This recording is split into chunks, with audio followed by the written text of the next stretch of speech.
soul.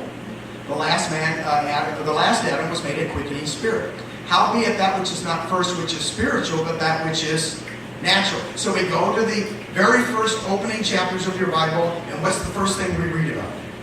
Birds and bees, and flowers and trees, and sky and water and clouds and dirt. That's the first thing we read about. And then we read about a dove. Remember, he sends a dove, right? And the dove goes to and fro, and finally brings back that leaf, plucks that olive leaf. The dove comes back with a leaf in its mouth. Now, later on, a dove can be a symbol of the Holy Spirit. But it can't start out as a symbol of the Holy Spirit. Because if you don't know what a dove is, it doesn't make any sense. Or we could study. Okay. You got to know what a dove is. So the Father tells you what a dove is. Now it can be a symbol of the Holy Spirit. This should be obvious to modern theologians, but it is not. That's the problem. Modern theologians are only towing their party lines, which is exactly what's happening politically. So what's happening politically in the natural is happening spiritually as well. They're just towing the party lines. And so we never get anywhere. All right, moving on. If I made anybody mad yet. Some people would say we're not doing our job. Most statistics agree that the problem with violence, violence, drugs, and suicide among too many young people in this country, black or white, stems from the home or the lack thereof. Now, we suggest the same is true in this walk. Here's an interesting passage I want you to ponder for a little bit. This is one of those places where once you see what I'm talking about, all of a sudden it starts popping up all over your Bible, which is what I so love about the Bible. That's what I so love about God. He's just like incredibly cool. He's like smart. He knows what he's doing, and he puts it everywhere. So you got to stumble and fall over it every 15 minutes not to see it. The most important things that the Father ever did, he doesn't hide in the ground. So you have to get out there with bulldozers and stuff to try to find it. No, he lays it right there on the street. You got to stumble and fall over it every day not to see it. The most important things he puts right out there so everybody can see. Be ye doers of the word. I know you're all familiar with this passage. Be ye doers of the word, and not hearers only, deceiving your own selves. For if any be a hearer of the word, and not a doer, he is like unto a man beholding his natural, and that word natural in the Greek is Genesis. And we'll get back to that. Face in a glass. For he beholds himself and goes his way, and straightway forgets what manner of man he was. Now let's go back and talk about that. I'm sure you can see that what he's saying, that those who are only hearers of the word are like somebody who at first looks into the mirror and sees exactly what it looks like. Exactly the way he was created, exactly the way the Father made him. He looks in the mirror, he knows exactly what it looks like, but then he goes off and does his thing. He goes off and does what he wants to do, and he forgets what he looked like. And over time, he thinks he's Brad Pitt now or something, okay? You understand what I mean? And you got to go back to the mirror and go, wait a minute, I'm not Brad Pitt. Okay? So matter of fact, I remember one time about, hey, you know what I do is hard work. Okay, anyway. One time I was flying into Bella Coola, British Columbia. I don't know if you know where that's at, but it's a small town, a lot of Hollywood movies made up there, and I can't believe I ever did this. I ended up doing it twice, but because I don't like to fly in planes where we're all looking out the front windshield along with the pilot. Okay, but here we are, and I'm with Carol, so I can't believe we're doing this. So I go in like this, right? Okay. And so there's a little brick building off to the side. And so we get off the plane, we're walking toward the brick building, and as I walked in, there's a group of people over here, and there's a group of people over here. And when I walked into the room, the people over here went, Brad, hi Brad, how are you? Little did I know that the next plane coming in had Brad Pitt on it, and he was there to film a movie called The Tree of Life. So you should have seen the look of the people's face on the right-hand side when they said Brad. It was priceless. Okay, one of those priceless things. I'm sure they were all thinking, that's Brad Pitt. I thought he was taller than that. One of those had to be their things, and so it's not. I'm going to suggest to you it's not a coincidence that the Greek chooses to use this idea of what you look like when you started to express the word natural. As a matter of fact, 2 times in your Bible, in your New Testament, the English word natural is translated from the Greek word genesis, which is Genesis. All right? The other one also is in the book of James, when he says to teachers in James chapter 3, verse 1, you all know what passage I'm talking about. You guys that teach, you better watch out. This is Brad's paraphrase. Okay?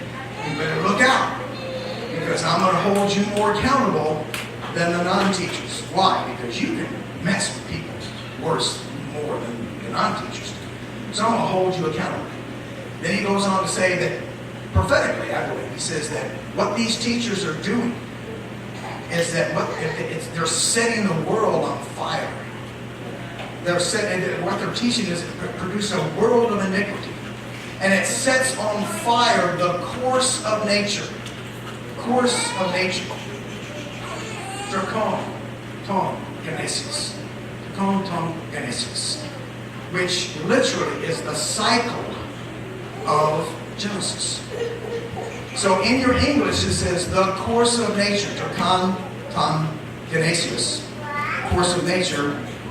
But I believe the Young's translation, I can't remember which one it is, has what it actually says in the Greek. Whatever these teachers are doing, it's setting on fire the cycles in Genesis. Most of you may not tune into that, okay? But I do when I hear that, because I know that the enemy knows that the end is revealed in the beginning. But we know that. We're told 7 times in one book alone that the end is revealed out of the beginning. So I'm going to suggest to you the adversary also knows the end is revealed out of the beginning. And he also knows that he can corrupt and pervert our view of the end if he can corrupt and view our view of the beginning. Because according to the Father himself, the end is in the beginning. I don't know. Does it make sense to you, Jeff? Okay, I'm not logical here, right? And I don't think our Father is illogical. And so James twice uses this concept of doing something in the beginning being in the natural. Why did they translate it that way? Because in the beginning, that's what we have. We have the natural things coming into creation.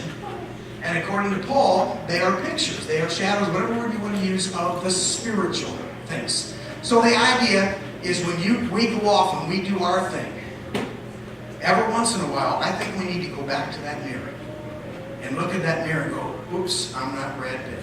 Okay? And you go back and look at that mirror and remind myself of who I actually am. Because once you wander away from that mirror, you begin to forget what you look like. Okay, having said that, let's move on. Ezekiel. This happens to be the one and the only passage in Scripture that says we're to have a new heart. You think something that's constantly pounded by the Western theologians about having a new heart as opposed to this Torah thing.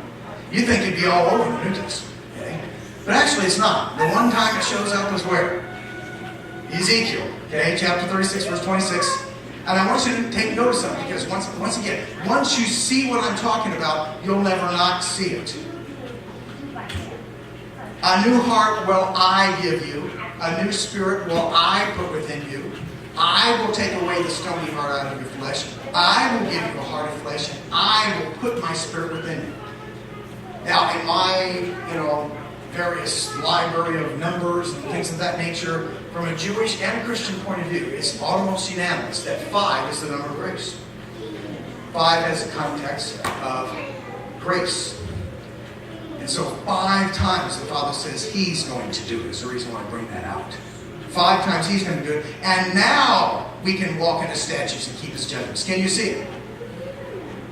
Because if He didn't do that, we couldn't walk in those statutes. We could not work in those judgments. Just like if Noah didn't already find grace in the eyes of God, he had never been able to build an ark. He had never been able to accomplish an ark. It's because he found grace in the eyes of God. What? First, then the Father could say, as Bill Cosby might say, oh, we can't use that word anymore, right? And that's so sad. Such a lovely man. Such a wonderful, funny family guy. He was more of a family guy than we thought, I guess. I don't know. Remember? Noah built an ark. 60, whatever it was. Okay. Yeah, that's what I was going to get to that, but I thought, it's too cheap. Okay, what's a cubit? Yeah, what's a cubit? Okay, so the point being is that the Father knows that we can, because of Adam, we can do nothing until He first restores that. Because that's the way our bodies are. Our bodies, the heart is the focus. Now, modern medicine has taken that over and now made it the brain. Brain waves and things of that nature. But scripturally, it's the heart that's the focus of things. It's the heart that pumps the blood and all the oxygen to all the other parts of the body. Hint, hint, wink, wink. It's the heart. If the heart is good, then it's pumping good blood and lots of oxygen to all the other parts of the body. Now, when other things happen to the part of the body, that's not the heart's fault, like a car accident or whatever. But the whole idea is that if the heart is corrupt, then that's what it's going to be pumping to the other parts of the body. So our Father's smarter than we are. He knows He's got to get our hearts right first. Scotty asked, I'm sorry you're sitting in the front row and I keep running that direction. But I want you to see this because it will not change. Now you can do these things. Once again, this is our Father's way from the beginning. This paradigm, which is just a fancy word for a model, a pattern, never, ever changes.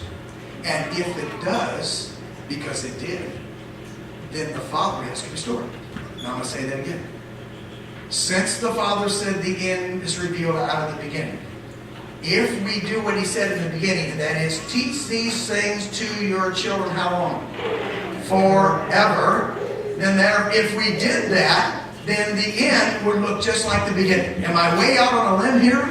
Okay? If we kept doing what He said to do, then the end would look like the same as the beginning. But if religious systems come along and then mutate the system, then a mutation multiplies after itself, if you know anything about biology, and then some longer than others, okay, but mutates after itself. The next thing you know, the end looks nothing like the beginning. And because of that, in order for the Father's word and His integrity is at stake, Jeremiah and Isaiah, He says that twice, He's got to restore all things. And that's why we're in the midst of a restoration here right now. Because the Father's word is on the line here. And so when that religious system comes to Him who had perverted His word, He's got a few things to say about that. But what does traditional religious systems do with that? They conclude that the Torah was the problem. But the Father's always said, no, you are the problem, and you are the problem. We need to teach one thing to our young people. I know this is hard for us to do. Let me find a young person and say it to you. I'm going to do it to you. Okay? And you're not as young as others, okay? But I'm just choosing you, okay? Because you played the keyboards and so do I. It's on the internet. Here's the point. You're not good. You're not holy. And everything isn't all right. That's right. You're not good. You're not righteous. You're not holy. And everything is not right. That's why we have Him.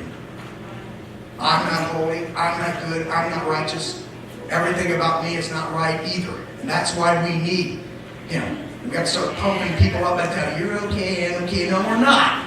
Not when our hearts are incredibly wicked, desperately wicked, He tells us. There's a problem here somewhere, and if we skirt around that problem and just throw them right into the stuff, they're going to grow up and they're going to abandon that after a while because that stuff was not designed to hold them, to kiss them, to love them, to comfort them, and so forth. It's that relationship with the parents that was designed to do that.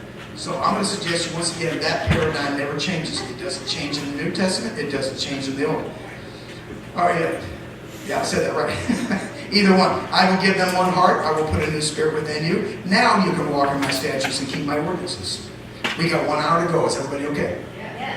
Now remember, if I catch some of you falling asleep, I will put something in your mouth. Remember, I warn people every time.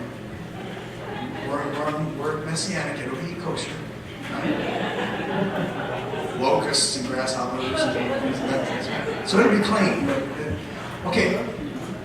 Now we can walk in the statutes. Now we can keep their ordinances.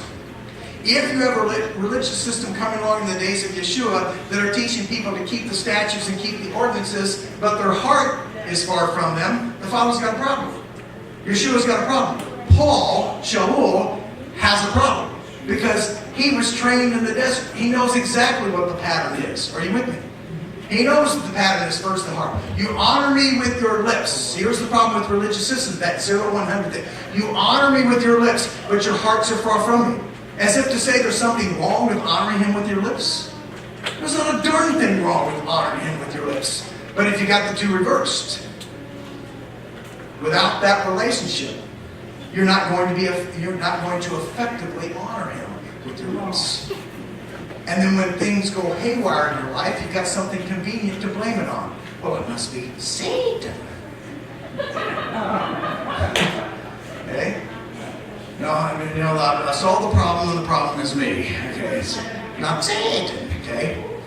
So now you can do those things. All right. We're going to skip some things because I'm the teacher and you're not. All right, let's talk about what does in my heart mean. Let's bring some of those up here. Once again, first the natural, then the spiritual. If you look up the English word heart in an Oxford dictionary, and you look up the Greek word cardia in a Greek dictionary, and you look up the Hebrew word lev from lavav in a Hebrew dictionary, it's always going to give you the natural meaning first, then it will give you the abstract. So they all do exactly the same thing because that's the natural way people do things. I've quoted these right from the dictionaries. English, heart, chief physical organ of life. So if you understand how the chief physical organ of life in a person's life works, then you'll know why the Father restores our hearts first, every time. In the Greek, central and primary organ of the blood, then the source of man's mental and moral abilities. Hebrew, the blood pump. Enclosed center, middle or midst of. Always starts with the natural, then the abstract. It's from the root lavav, and I'm not here to do it. Let's do it anyway. Because, which is the reason why I wanted to do the picture graphic thing, is to show you that these things are true. That is the way things started out. Okay? But it's this phrase that I've used over and over and over, so I got to do it. So can somebody, maybe I can do this at the same time. Oh, thank you. Thank you, John. Yeah, let's do that. You take that part. I'll take this part. Let's put it right here. Can everybody see that? Okay, now is there a writing utensil? Yeah, yes, they're over there. This, you got an eraser, we're in good shape. Okay, if you get to the language thing tomorrow, we'll need to do this a lot. All right, I know some of you have seen me write this a lot of times, and I'll write it again. From my perspective, I got 2 days to convince you, this is the problem, and always has been, okay? It's in the opening chapters of Genesis, and then it never appears again after Genesis chapter 11. And men began. These guys are the problem. 5 times we're told that in Genesis 1 through Genesis 11. Genesis 11, the last time it said, and men began to build a tower up in heaven. Every time you read that phrase, chaos ensues right after that. Because these guys are the problem. Now, once again, I know what some of you are thinking. So I'm going to say it again. Maybe I'll get a laugh from this section over here. Isn't it Satan? That's right. She's pointing. Yeah, she's pointing to the daughter right there. No, it wasn't me. And I would say, yes, ultimately he's the problem. But if it wasn't for these guys, he wouldn't have a ministry. Okay? He would be bored all day around, he wouldn't have anything to do. He'd sit around and smoke cigarettes and die or something, I guess, because he didn't have anything to do. But because of these guys, he has a flourishing ministry. Right now he's doing quite well. Now I'm going to propose to you that our Father knows these guys are the problem. We know these guys are the problem. And the adversary knows, Gabe, that these guys are the problem. It's what they choose to do about it that's the huge difference. See, the adversary wants to solve this problem by eliminating these guys. Get rid of the people. Get them out of here. Okay, they're the problem. I was doing fine until you came up with this avenue. Things are going swell, which is a Leave It to Beaver term. Things are going swell, and then this Adam guy comes along. So I got to get rid of these guys. And so, thousands of years ago, kill all the babies, 2 years old and younger. The days of Yeshua, kill all the babies. If any of you are familiar with Ted Turner or David Rockefeller, or some of these people who have come right out from God and everybody and stated to the whole world, we've got to eliminate the population of the world from 7.2 billion down to a manageable 500 million. And I can almost guarantee you that none of us in this room are going to be of those 500 million when they're done. Probably the first to go. So the problem once that, George Soros, is that what you said? Oh yeah, the George Geisel. Yes, if you're familiar with that. I still haven't had a real sleep. I'll do that one of these days. The Father wants to solve the problem. So the enemy wants to solve the problem by destroying, getting rid of the man. The Father wants to solve the problem by redeeming the man. There's a huge difference. The enemy wants to eliminate us. The Father wants to redeem you. He wants to redeem me. That's his plan. All right? So all of this goes back to that beginning. There's where your problem is. And so therefore, it's even more imperative of this pictographic view, for example, of love. Heart. It's just not a coincidence that the same focus of the Hebrew word for heart and the Hebrew word for love is the same focus. It's the home. It's the house. Okay? You've got depending on whose Hebrew you're doing. I'm mixing up modern with Lev, Laban, Bet, okay? House, guy, shepherd staff is the basis of this. As a matter of fact, from the roots Lamed, Bet, we actually have two homes, if you will. Okay? And so therefore, the whole focus of the word love is that which guides or leads the home. That which guides or leads the home. So, let me put it to you another way and we'll see how old it's. So, love, who love? Had to do that. Marriage, love, to marriage. Okay. See, all that you laughed, dated yourselves. Right there. Okay, anyway, getting back to that. And the concept of love, of course, is ahav.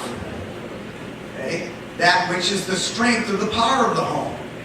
That's which reveals the strength and power of the home. So the concept of biblical love is that which reveals the strength and the power of the home. Everything is focused on the home. Once the home in your culture starts to fall apart, everything else is going to go. Once that collapses, everything collapses because the whole focus is the house. Guys, when we get up in the morning and we go out into the world to work, to bring home the beef or whatever,